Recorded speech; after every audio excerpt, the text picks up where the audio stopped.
오늘의 10분 말씀. 사도행전 22장 30절로 23장 11절입니다.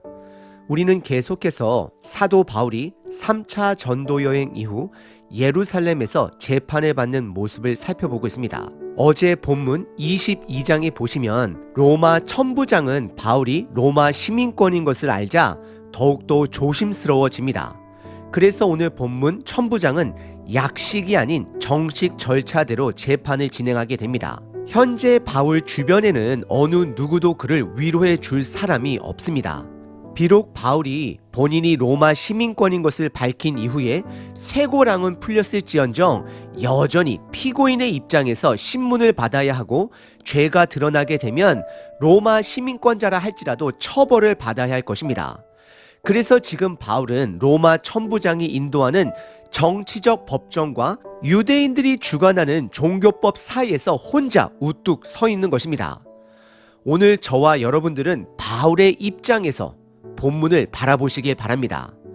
바울이 의지할 때라곤 하나님의 주권밖에 없습니다. 저와 여러분들이 살다 보면 교회 식구들로부터, 친구들로부터, 가족으로부터 위로받을 수 없는 상황에 종종 처하게 됩니다. 바울이 지금 그 처지입니다. 바울은 복음을 위해 그 좁은 길을 묵묵히 걸어갑니다. 혹시 저와 여러분들이 복음을 위해 그 좁은 길을 걷고 계신다라면 오늘 본문은 저와 여러분들에게 큰 위로가 될 것입니다. 우리는 완벽한 결과를 만들어내기 위해 살아가는 자들이 아닙니다. 완전한 하나님을 신뢰하며 하루하루를 살아갈 뿐입니다. 여러분들 담대하십시오. 그리고 복음을 위해 사십시오. 오늘 본문은 크게 세 부분으로 구분해 볼 수 있습니다. 첫 번째, 로마 천부장이 종교 재판을 엽니다. 두 번째, 종교 재판 앞에 선 바울입니다. 그리고 세 번째, 하나님의 위로입니다. 첫 번째 부분은 로마 천부장이 종교 재판을 엽니다. 22장 30절 한 절입니다. 이튿날 천부장은 유대인들이 무슨 일로 그를 고발했는지 진상을 알고자 하여 그 결박을 풀고 명하여 제사장들과 온 공회를 모으고 바울을 데리고 내려가서 그들 앞에 세우니라 라고 기록합니다. 시작 부분에 이튿날이라고 시작을 하고 있습니다. 이것은 천부장이 바울이 로마 시민권인 것을 안 후의 일입니다. 이제 그는 바울을 향하여 매우 조심스러워집니다. 왜냐하면 이미 그는 시민권자를 죄명도 없이 채찍질한 상태이기 때문입니다. 그래서 그는 정식 재판을 통해 그의 상관 로마 총독에게 그 재판의 결과를 보고할 의무가 생긴 것입니다.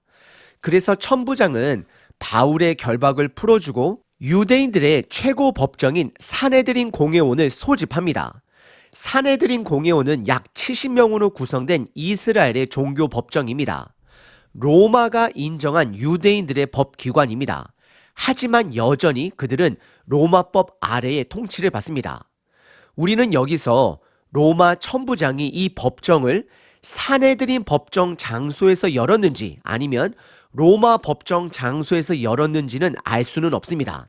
저는 개인적으로 로마 천부장이 로마 법정 장소에서 70명의 산헤드린과 대제사장들을 호출한 것으로 보여집니다. 천부장은 바울의 죄를 알아내기 위해 그를 산헤드린 공회원 앞에 세웁니다.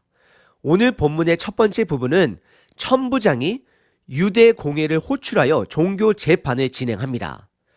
두 번째 부분은 종교 재판 앞에 선 바울입니다. 23장 1절서부터 10절입니다.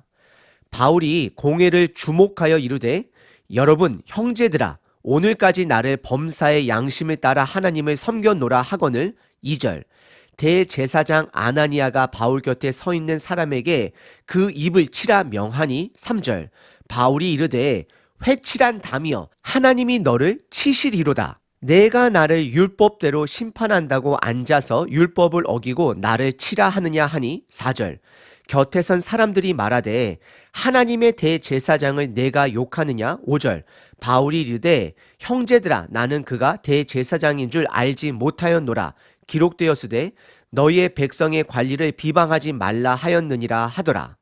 6절 바울이 그중 일부는 사두개인이요 다른 일부는 바리새인인 줄 알고 공회에서 외쳐 이르되 여러분 형제들아 나는 바리새인이요 또 바리새인의 아들이라 죽은 자의 소망 곧 부활로 말미암아 내가 신문을 받노라. 7절 그 말을 한즉 바리새인과 사두개인 사이에 다툼이 생겨 무리가 나누어지니 8절 이는 사두개인은 부활도 없고 천사도 없고 영도 없다 하고 바리새인은 다 있다 함이라. 9절 크게 떠들새 바리새인 편에서 몇 서기관이 일어나 다투어 이르되 우리가 이 사람을 보니 악한 것이 없도다 혹 영이나 혹 천사가 그에게 말하였으면 어찌하겠느냐 하여 10절 큰 분쟁이 생기니 천부장은 바울이 그들에게 찢겨질까 하여 군인을 명하여 내려가 무리 가운데서 빼앗아 가지고 영내로 들어가라 하니라 라고 기록을 합니다. 먼저 1절에 보시면 바울의 행동을 묘사하는 한 단어가 눈에 들어옵니다. 그것은 주목하여입니다. 바울은 70명 이상의 공회원들을 주목합니다. 이것은 바울의 담대함을 보여줍니다. 그래서 그는 그들을 바라보며 본인은 범사의 양심에 따라 하나님을 섬겼다라고 담대하게 선언합니다. 그러자 2절에 대제사장 아나니아가 바울 곁에 서 있는 사람에게 명령하여 그의 입을 치라 라고 명령합니다. 그러자 3절에 바울은 바로 반격하기를 회칠한 담이여라고 받아칩니다. 회칠한 담이라는 뜻은 겉은 그럴듯한데 속은 썩어 있는 자를 말하는 것입니다. 바울은 대제사장을 향하여 외식하는 자다. 하나님께서 너를 치실 것이다 라고 선언합니다. 그리고 바울은 대제사장을 향하여 너가 율법을 어긴 자인데 어찌 율법대로 심판한다 말하며 어찌 감히 나의 입을 치라 말할 수 있는지 되묻게 됩니다. 바울은 담대함을 넘어 어느 정도 분노를 가지고 말하는 것을 확인하게 됩니다. 그러자 4절에 어떤 사람이 바울을 향하여 너가 어찌 감히 하나님이 선택한 대제사장을 욕할 수 있느냐라고 말을 합니다. 그러자 5절에 바울은 형제들아 라고 말하며 본인은 그가 대제사장인 줄 알지 못했다라고 고백합니다. 분명 바울은 오랜 선교 여행 동안 예루살렘을 떠나 있었으므로 대제사장의 얼굴을 알아보지 못했을 것입니다. 그리고 법정 장소가 로마 법정 장소라면 더욱더 알아보기 힘들었을 것입니다. 하지만 만약 바울이 그가 대제사장인 줄 알면서도 그렇게 말했다라면 이것은 바울이 의도적으로 그를 조롱한 것이기도 됩니다. 무엇이 되었던 바울은 율법을 존중하는 자세를 보여줍니다. 본인은 알지 못했음과 동시에 율법에 너의 지도자를 비방하지 말라라는 말씀을 인용하며 사과를 합니다. 그리고 이어서 6절에 바울은 그들의 복장을 보니 어떤 이들은 사두개인이요 어떤 이들은 바리새인인 줄 알고 의도적으로 부활의 주제를 건드립니다. 참고로 8절에 보시면 사두개인들은 로마 정부와 결탁하여 이스라엘을 지키려고 하는 자들로서 그들은 모세 오경만 믿을 뿐 죽은 자의 부활, 천사 그런 것들은 믿지 않는 자들입니다. 매우 정치적인 유대인들입니다. 하지만 반대로 바리새인들은 부활도 천사도 영도 믿는 자들입니다. 그래서 바울은 6절과 7절에 변론하기를 본인은 부활을 믿는 바리새인으로서 아버지도 바리새인이었고 부활한 예수님을 증언하다가 이런 신문을 당하게 되었다라고 선언합니다. 그러자 이 발언으로 인해 사두개인들과 바리새인 사이에 다툼이 생기고 결국 무리가 둘로 나눠지게 됩니다.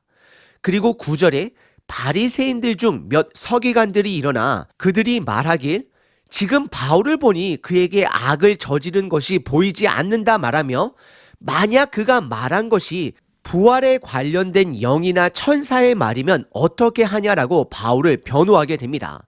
그로 인해 10절에 보시면 유대인들 사이에 큰 분쟁이 일어나자 천부장은 즉각 바울을 로마 막사로 데리고 들어가 바울을 보호하게 됩니다. 오늘 본문의 두 번째 부분은 바울이 종교 재판 앞에 섰습니다. 세 번째 부분은 하나님의 위로입니다. 11절 한 절입니다. 그날 밤에 주께서 바울 곁에 서서 이르시되 담대하라. 내가 예루살렘에서 나의 일을 증언한 것 같이 로마에서도 증언하여야 하리라 하시니라 라고 기록합니다. 그날 밤에 하나님의 음성이 그를 찾아옵니다. 그리고 하나님은 두 가지를 말씀하십니다. 첫 번째, 담대하라 말씀하십니다.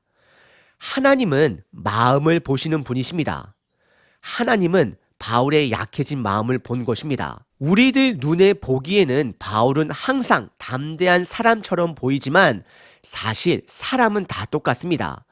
큰일을 치르고 나면 힘이 빠지고 낙심에 빠지기도 합니다. 여러분들 구약의 엘리야 선지자 이야기를 기억하시나요? 엘리야는 바알 선지자들과 제사 전투에서 승리했음에도 불구하고 그를 죽이려 하는 이사벨로 인하여 영적 탈진 상태까지 왔었습니다. 하지만 하나님은 엘리야도 바울에게도 다시 힘을 주시고 위로해 주십니다. 혹시 여러분들 힘이 빠지셨나요? 지치신 상태이신가요? 당연히 힘이 빠질 수 있고 탈진될 수도 있습니다. 하지만 하나님은 다시 담대하라 말씀하십니다. 그리고 바울에게 사명을 주십니다. 바울이 예루살렘에서 담대하게 하나님의 일을 증언한 것처럼 로마에 가서도 그 법정에서 증언하게 될 것을 미리 그에게 알려주십니다. 이것이 그의 사명이 되는 것입니다. 이제 바울은 확신을 갖습니다. 그는 예루살렘에서는 죽지 않을 것입니다. 그는 로마에 도착하기 전까지는, 로마 법정에 서기 전까지는 죽지 않을 것을 확신합니다. 그래서 앞으로 로마를 향한 여정 속에서 그는 더욱더 담대할 것입니다. 그에게는 함께 하시는 하나님, 그리고 너무나도 명확한 사명이 있기 때문입니다. 오늘 본문의 세 번째 부분은 힘주시고 위로하시는 하나님이십니다. 오늘 본문 로마 천부장은 바울을 유대 사내들인 종교 법정 위에 세웠습니다. 그리고 바울은 유대인들에게 변론하기를 본인은 바리새인으로서 부활한 예수님을 증거하다가 이렇게 신문을 당하게 되었다라고 고백하였습니다. 그러자 유대인들 사이에 부활을 믿는 바리새인들과 부활을 인정하지 않는 사두개인들 사이에 마찰로 인하여 큰 폭동이 일어나자 천부장은 바울을 보호하기 위해 그를 로마 막사 안으로 분리시킵니다. 그리고 그날 밤 영적으로 지쳐있을 바울에게 하나님은 찾아와 두 가지를 말씀하십니다. 담대하라, 로마에서도 전하라입니다.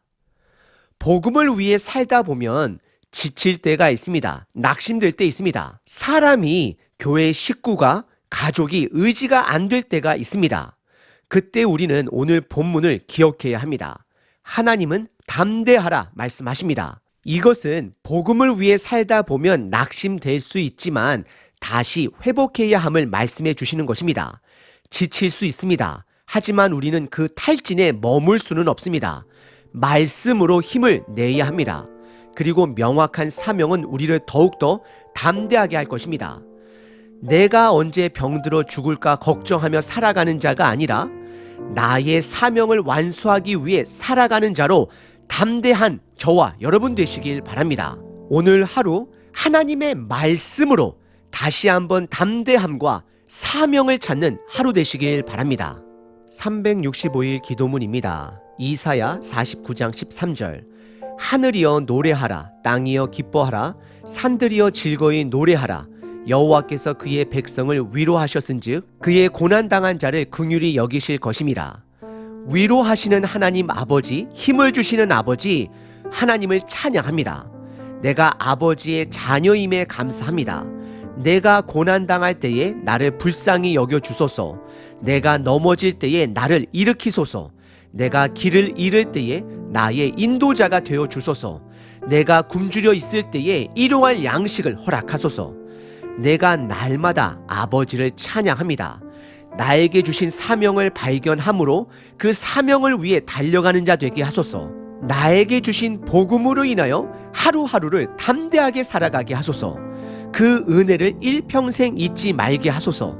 내가 받은 은혜가 얼마나 크고 위대하신지 다른 사람들에게 나누게 하소서. 아버지께서는 유일하신 하나님이시며 위대한 하나님이심을 선포합니다. 예수 그리스도의 이름으로 기도합니다. 아멘. 항상 기뻐하라. 쉬지 말고 기도하라. 범사에 감사하라.